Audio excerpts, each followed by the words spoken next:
दोस्तों, क्रिकेट की दुनिया में कब हालात बदल जाए कोई नहीं जानता। और ऐसा ही हुआ है कुछ हार्दिक पांड्या के साथ। खुद हार्दिक पांड्या ने बताया है कि पिछले 2.5 महीने में सब कुछ बदल गया है। लेकिन क्या वाकई? चलिए जानते हैं पूरी कहानी। पिछले साल जब मुंबई इंडियंस ने रोहित शर्मा को कप्तान से हटाकर हार्दिक पांड्या को कप्तान बनाया, तब फैंस बहुत ही नाखुश थे और उन्हें मैदान पर कई बार आलोचना झेलनी पड़ी। लेकिन हार्दिक पांड्या ने हार नहीं मानी और फिर वो वक्त आया जब उन्होंने भारत को T20 वर्ल्ड कप और चैंपियन ट्रॉफी जिताने में बहुत ही बड़ी भूमिका निभाई।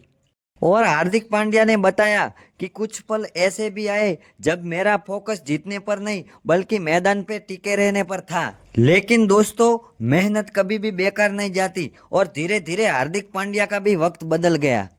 तो गाइस, 22 मार्च से आईपीएल 2025 शुरू होने जा रहा है और इस बार हार्दिक पांड्या पूरी तरह से तैयार है। उन्होंने अपनी टीम को लेकर कहा, हमने पिछली गलतियों से सीखा है और इस बार हमारी टीम पूरी तरह से संतुलित है। इस बार मुंबई इंडियंस अपनी फैंस को निराश नहीं करेगी। तो दोस्तों, क्या इस बार हार्दिक पांड्या अपनी टीम मुंबई इंडियंस को चैंपियन बना पाएंगे कि पिछले साल की तरह ही उन्हें हार का सामना करना पड़ेगा? आपका क्या कहना है? कमेंट करके जरूर बताएं। धन्यवाद।